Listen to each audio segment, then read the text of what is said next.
here, but he'll be late. Okay. Can you hear me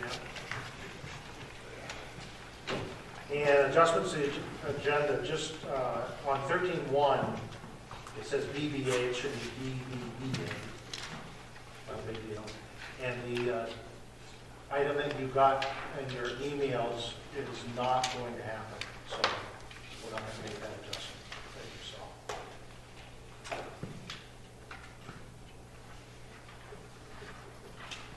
And do I have a motion to approve the minutes of December 12th, 2019? So moved. By Mike, second by Phoebe.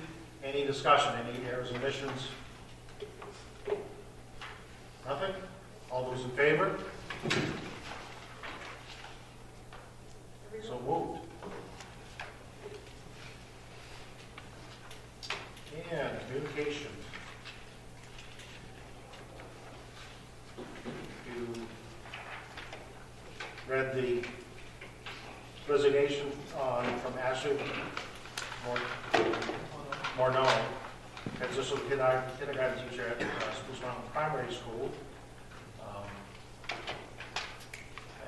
entertain a motion to accept that resignation with regret. Moved by Phoebe, second by Doug. Any discussion? All those in favor?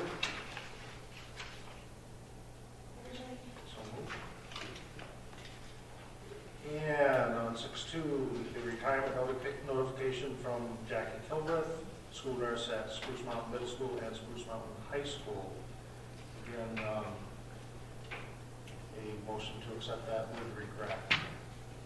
So Moved by Amy and second by Ian. Any further discussion? Jackie was the first person that I hired in the district when I started as building principal 20 years ago. She had a nice letter. Lynn? And having worked with Jackie, she's just been a real pleasure and a wonderful addition to the school system. She'll be missed, I'm sure.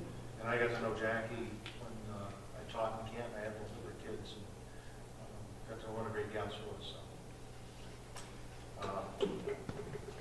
All those in favor? So,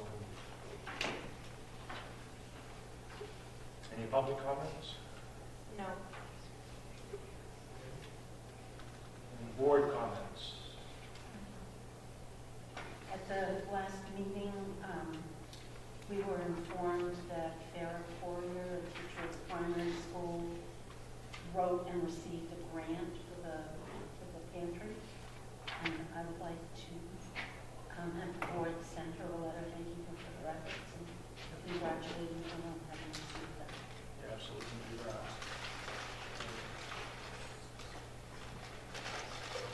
Question? No, That was that. Any other board comments? Superintendent? I believe it's been a whole month since we've been together. On December 13th, I met with Buildings and Grounds Committee and with Siemens to discuss Phase 2 of our facilities improvement. On December 16th, it's probably the funnest thing I've done as a superintendent. I got to read to Mrs. Petfield's second grade class. I've mentioned to other teachers, as long as they send me an email, if I can fit it in my schedule, I'd be more than happy to read in other classes as well. December 17th, I had breakfast with Amy Byron from Livermore Town Office and Shiloh, the Friend of J Town Manager, Crystal Flagg, our business manager, and Tina Riley, our state representative. We are trying to get together once every 6 weeks or so to just communicate with each other and see what's going on, and also with Tina being involved, see what's going on at the legislative level. Chris Hollingsworth and I met with 2 Title I teachers to discuss next year's budget and plan the possibility of doing a coaching pilot. We've also had a negotiations meeting with the Teamsters during this time. Once again, on January 2nd, I met with J-Town Manager Shiloh, the friend here. On January 6th, I attended the Western Maine Superintendent's meeting in Auburn. Maine Commissioner of Education, Brendan Macon, was our guest that day. Got a lot of insight on what's going on with the legislature, what she's hoping to see when it comes for our 279 report for what we're going to get for funding She can't guarantee anything, of course, but she's definitely pro-education and pro handing out a little more money than we've had in the past, but we'll have to see what actually happens in each individual town. On the 7th, I met with Livermore Falls Town Manager Steve Gould, just to talk over things that we could possibly share. January 8th, I had a negotiating meeting last night with the RSU73 cafeteria workers. And today, I spent most of the day in Augusta with Chris Hollingsworth and Pat St. Clair at a newly identified Tier 3 Maine model of school support training. So it's been a busy month. Any questions for Scott?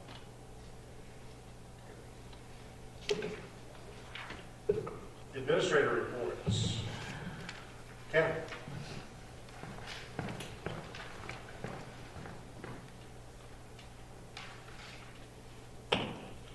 Well, I thought I talked fast, but I guess Scott, you probably can beat me on that one. So far, everything's been going pretty well with the facilities and the maintenance. The maintenance and facilities things are pretty much routine from day to day. We always, the guys clean clogged toilets, vomit, poop off the floors, broken sinks, overheating in certain rooms. We have to fix pumps, electric pump motors. Stop working, doors, locks. It's just a never-ending process of fixing these little repairs.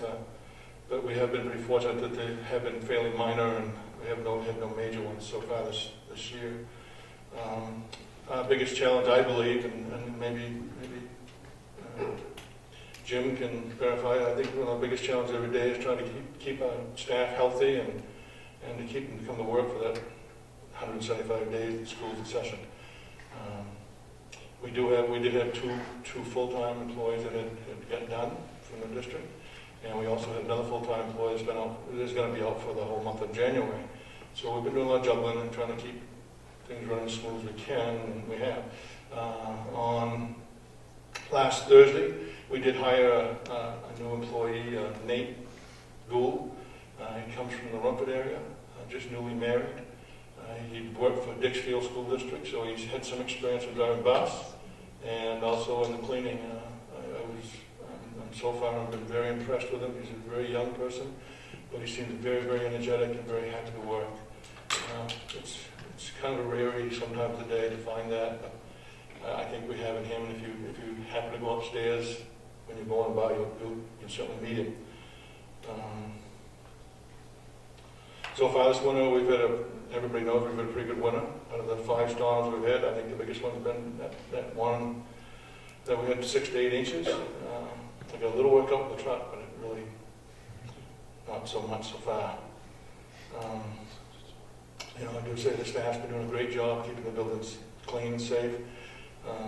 As myself, I've been working quite often and regular on the budget, trying to get that fine-tuned, so we present that. We've also been working, trying to get figures and things for the phase 2 of the projects if you guys choose to do them. Hopefully we'll be meeting again next week and discussing those. So far, also next week we'll be meeting with a safety committee. This is our second meeting. This year was one of our main goals was to try to create an assessment protocol for threat assessment. As we spoke the last time, this is, I think, is a very important thing. I think if you look statewide, it's become a very major thing to try to create a team that can stop some of these disasters from happening. Next week, we'll also, they have the state Maine School Management has, the DOE, Department of Education, they formed a committee and they've hired 2 new people to head this up. Both of them have been ex-police officers. They'll be attending our meeting next week. We'll all, at the same time, we'll also have a Secret Service person. The federal government has put one Secret Service person in the state of Maine to work with these DOE people.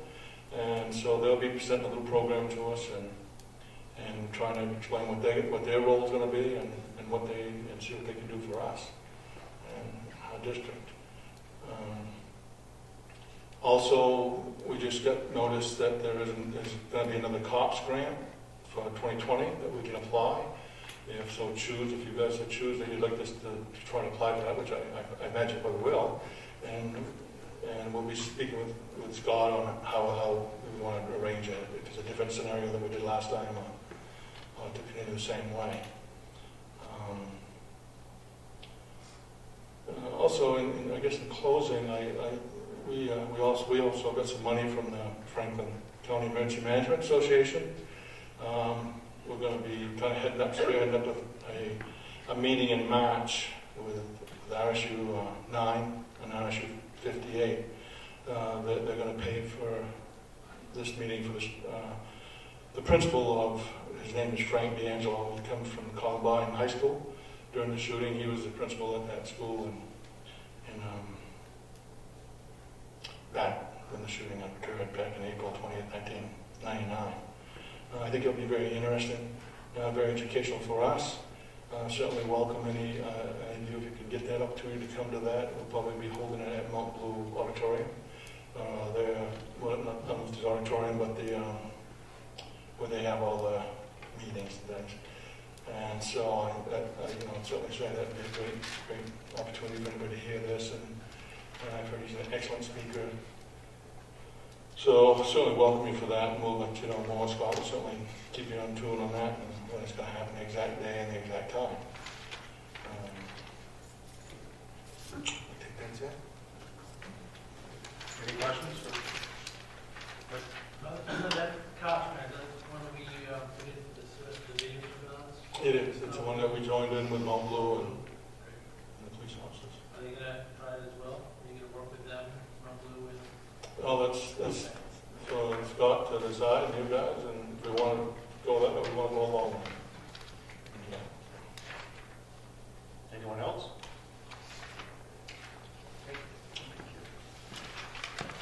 Jim?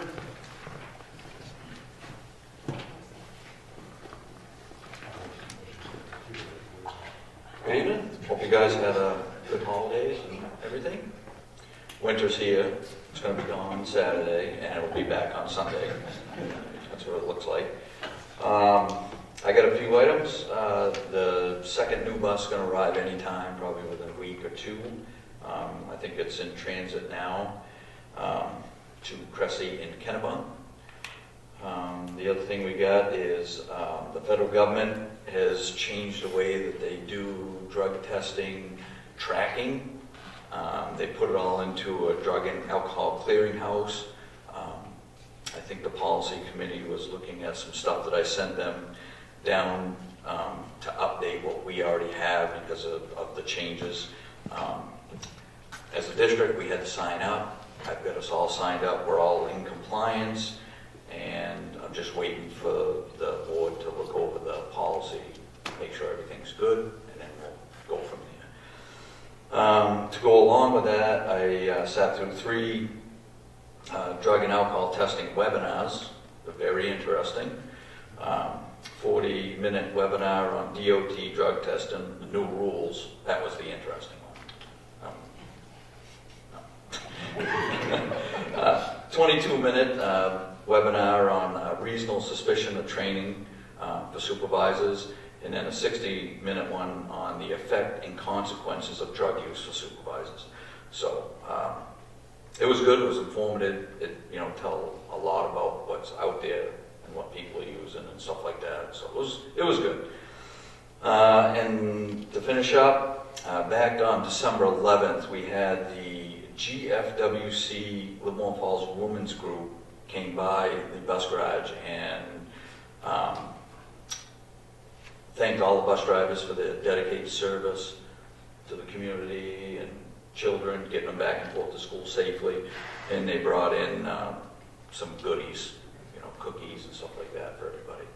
So that's all I got. Any questions, Lynn? What is that group? It's a local women's group. Ah. Yeah, in Livermore Falls. Yeah. Yeah. I saw again on the news where in one district they left a kid on the bus. Our drivers check every day before they park at the bus garage. Yes. Okay. Yeah. They did, but Yeah, and the new buses that are coming in, they have a button in the back. So as soon as you shut the key off, the alarm goes, like the horn will too, the lights flash inside, and until you walk out back and push the button. It's easy enough to miss one. Yeah. Well, If you're not. not really. I believe they can just try to hide too. Just to make things easier for the driver. Anyone else? Thank you. Robin?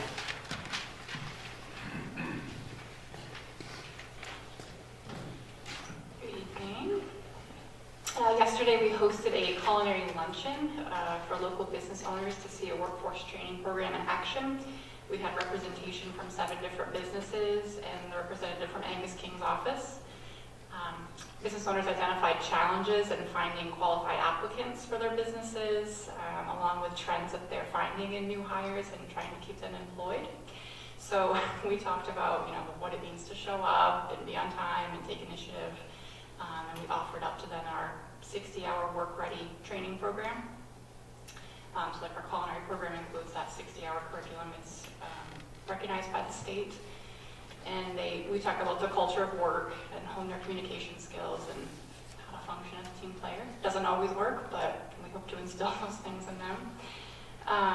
And our plan is to work with the local businesses that were in attendance to provide the work-ready training for them, and then hopefully do a 1 to 4 week training, on-site training with the students. So if they were interested in electrical wiring, if they wanted to work in IT, we have a representative from each sector to do that with them.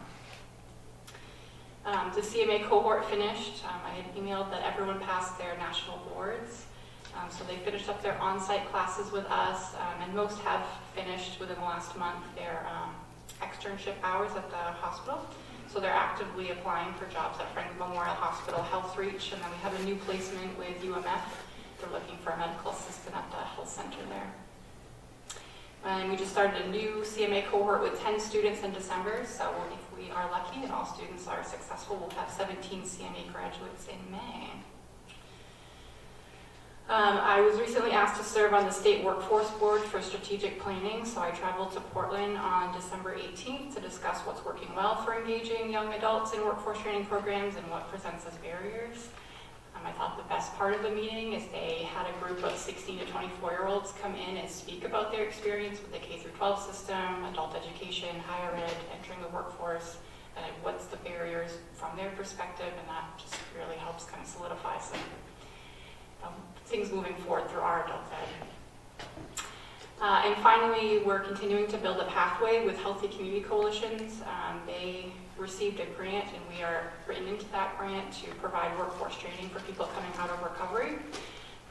So once a month I sit down with local healthcare providers, Healthy Community Coalition. There are some police officers involved, and we look at who's coming out of recovery in Franklin County and what's the next step for them. So we've had a lot of referrals lately for folks that are still struggling with substance misuse, maybe in recovery, may have been clean for a little while, but they're entering into education with us, and some of them are coming through our workforce training programs and getting jobs. So that's working well. Any questions? Questions? Yeah. Excuse me, how's your course that you're setting up on computer technical training on a technician, computer technician? IT classes? Yeah, IT class. So there's a federal grant with Tech Hire, and that's kind of shifted recently, and they've partnered with the community colleges, so people can come into us for the most basic assessments, and then we decide whether they can move on in that program. But KVCC and CMCC are really heading that up now. They do have more resources than we do to do that. But yes, they still come through us directly, and then we'll send them on their way. Anyone else? Thank you. Thank you. I don't see Tammy. I hope she's okay. Laura?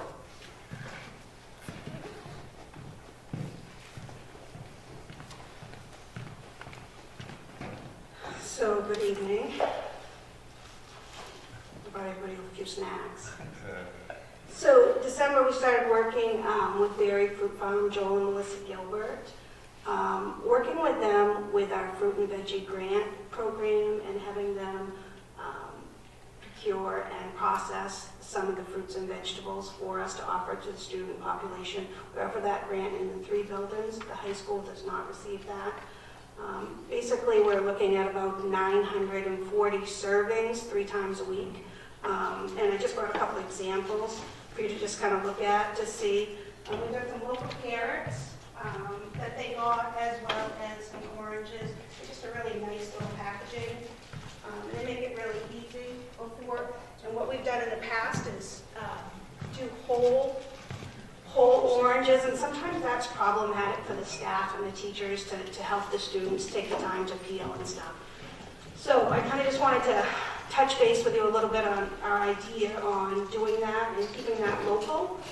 Finding local is always a challenge when we can, and this next 6 weeks is really going to be a challenge for us to get any fruit and veggies. It has to be fresh, it has to be in its raw form. Can offer a cooked product, but that's problematic on its own. So I just wanted to touch base with that. We've done carrots, orange, celery, different varieties of orange, and of course the apples and other things. When we started, Joel did, the first week we started, he did 1 item, and I took care of the procurement for the other items for that. Then he worked his way up to 2, and currently he's providing 2 of our 3 items. And as we continue to get through that process and produce opens up a little bit, we probably will do a little more. Prior to that, one of our vendors was getting that, and mostly it was coming off of Boston Market. So it really is really nice to be able to keep it local. I have watched quite a few webinars this last month. One of the things that I'm quite interested in is the Maine Farm to School program. I know that the state has just recently hired somebody for that program, and I'm in hopes next week to attend the Maine Ag Show, and there's a board of school and local farmers that are trying to work cooperatively to procure some more items and get them into the school system, so that's kind of exciting. I will be attending a training tomorrow in Augusta, and next, at the end of this month, January 30th and 31st, is the Maine School Nutrition Association meeting in Portland. I spoke to Otis Federal Credit Union, Kim Turner, just late this afternoon to see where the Angel Tree donation had come out, and I know that in speaking with her, Otis is going to do a press release for Monday to kind of finalize our numbers. We made out really well within our district.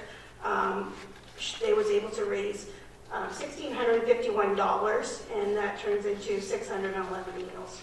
So that's really great for our district. So that was very positive, but we're going to keep that on the lowdown in the paper and let them do their press release. So we're not going to take any thunder. The breakfast after the bell grant, currently that we're working with, I tentatively have a soft date for our system upgrade, POS systems, and of March 25th. If all goes well, we'll do an hour-and-a-half training with the staff, and then we'll go live on Thursday and Friday. So that's very exciting. After we get the equipment in place, then we'll start looking at how we're going to improve our breakfast numbers at the high school as well as the middle school next. I think that with our equipment upgrade, we're going to find that that's going to expedite and lessen our wait time for our population, especially in this building. And I think that's what staff is really looking for. So that's all good news and all in the positive. I think that is about all I have for you. Any questions? Perfect, thank you. You see Tammy's here, but since you're late, you have to wait till the end of the meeting. Come on.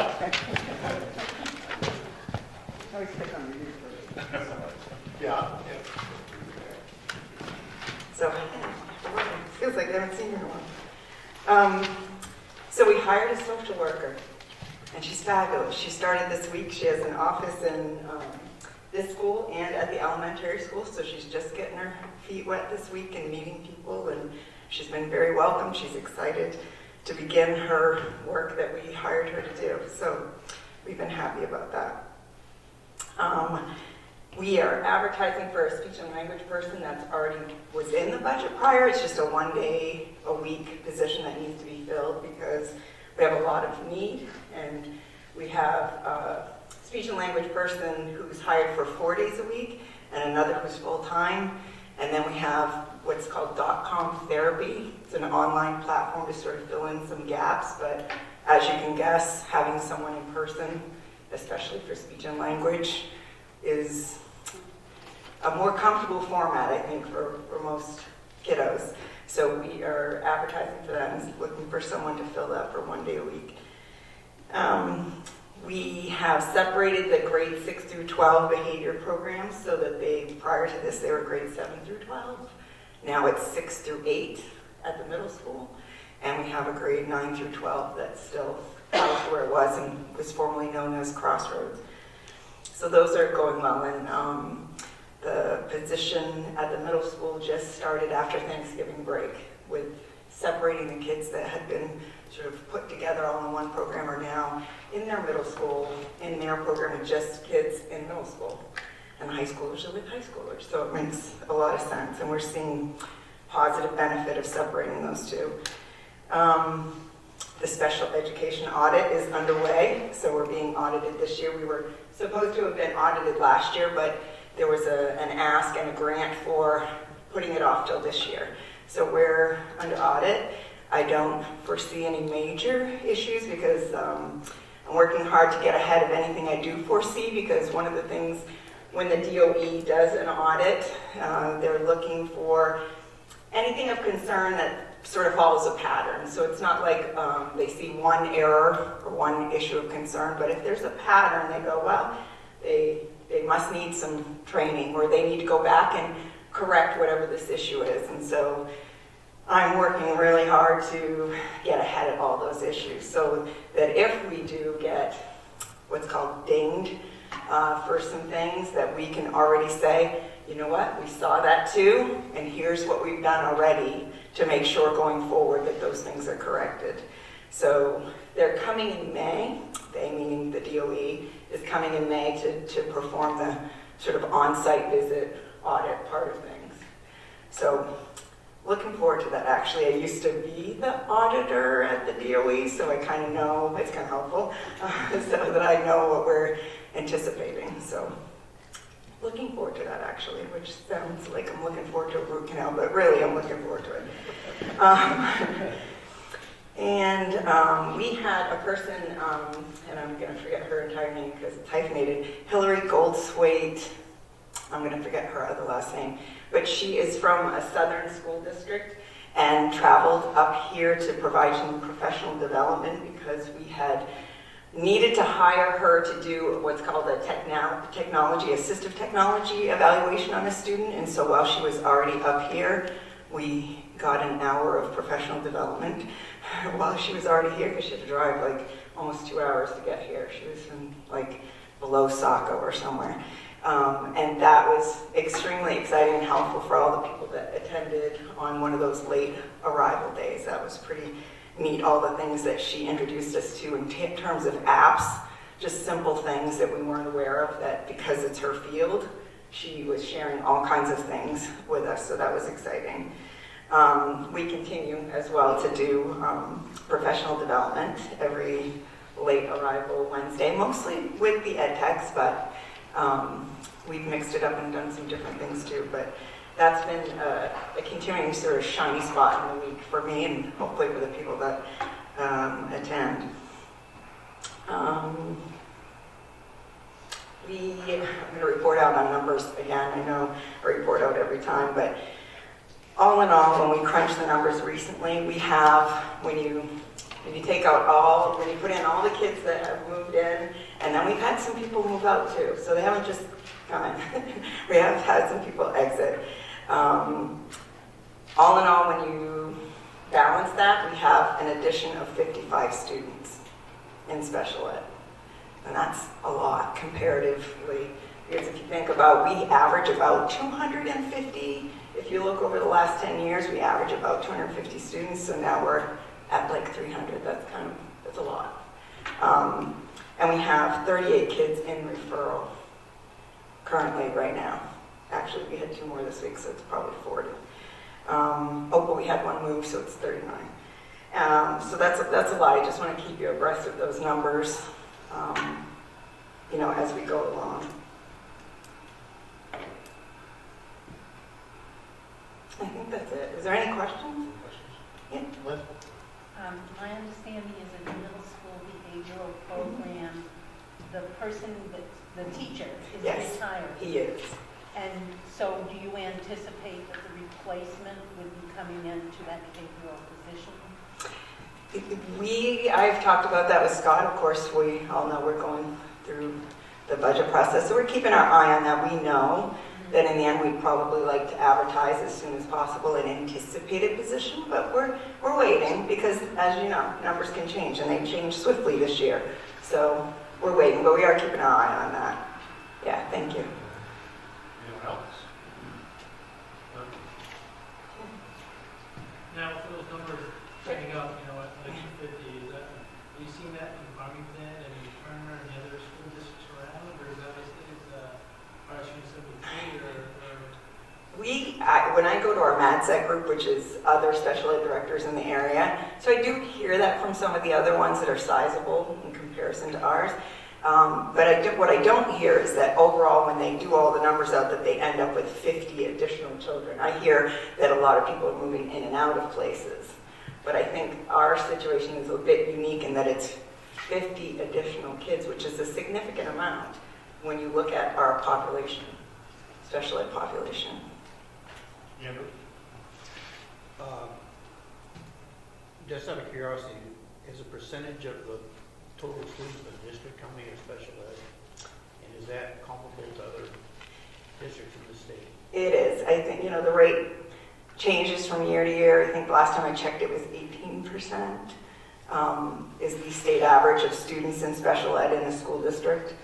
So we're a little bit high, but not astronomical, but 50 extra kids still in comparison to being on average 250 is just a lot. And our teachers are feeling it, of course, right? You can't add 50 kids to anything and not sort of feel that stretch. Anyone else? Go ahead. Now, does special ed also include advanced placement kids? Or is No. that- No, that's a great question. No, it does not include kids that are gifted and talented or in advanced placement or students on a 504 plan. It's just strictly kids identified with a disability that need special ed services. All set. Thank you. All right, you're welcome. I forgot to mention with Tina, as we went down through the list, she left sick today, so that's why she's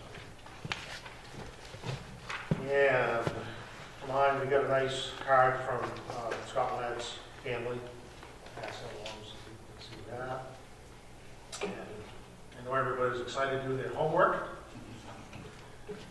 So the question was, can votes be taken in an executive session? And of course, the answer said yes, votes can be.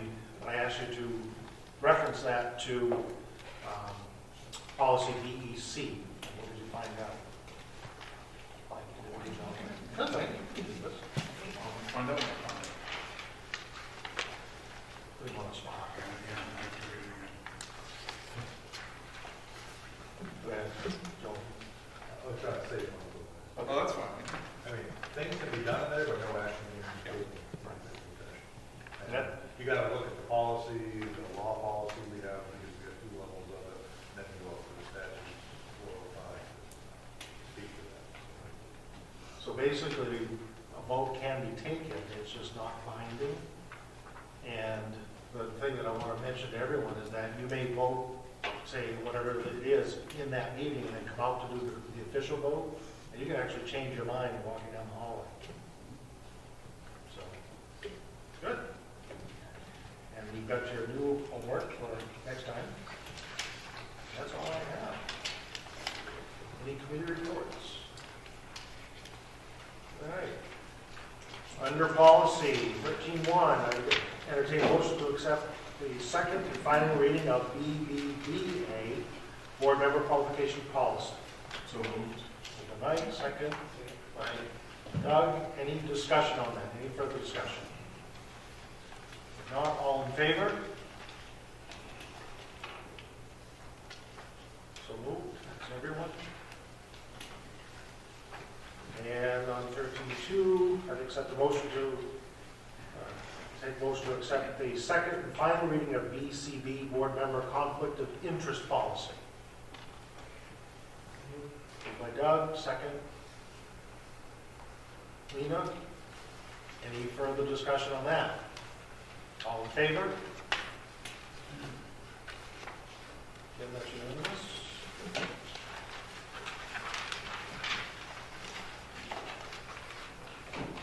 And new business, I entertain a motion to go to executive session to discuss contract negotiations in accordance with 1 MRSA 4056A. So moved. By Mike, second by Phoebe. Any discussion? All those in favor? It's unanimous. And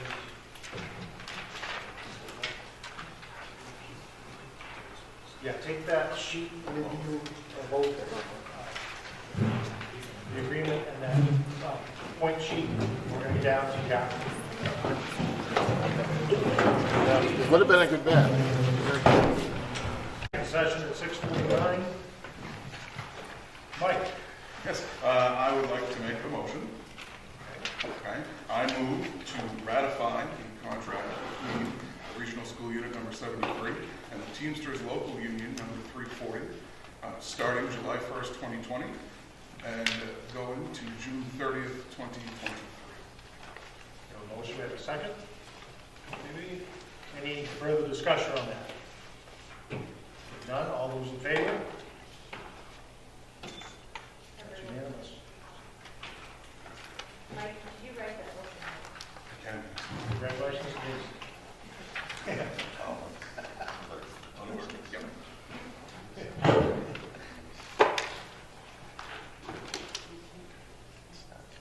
And we have 161, some co-curricular appointments. Remember that one at the bottom of that, you can scratch that out.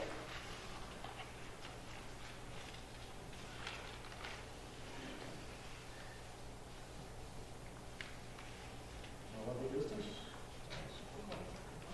Don't forget, our next meeting is January 23rd, 2020. Regular meeting, Finance Committee will meet, and we'll get their lovely budget books.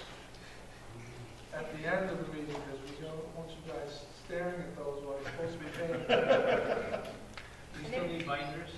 If you haven't, let me know how you want it, please do so. If there's a few of you that have not let me know. I'd like an iPad with it all on it. Not in the budget. There used to be some in a closet, I don't know if they're still there. Yeah, I have enough binders. No, iPad. Oh. They probably outdated by 5 or 6 years. They still do it. And don't forget, on January 30th, we have a budget overview meeting at Spruce Mountain Middle School at 6 p.m. I take a motion to adjourn. Nina's hands up so fast. And second, no discussion, all those in favor. Thank you very much.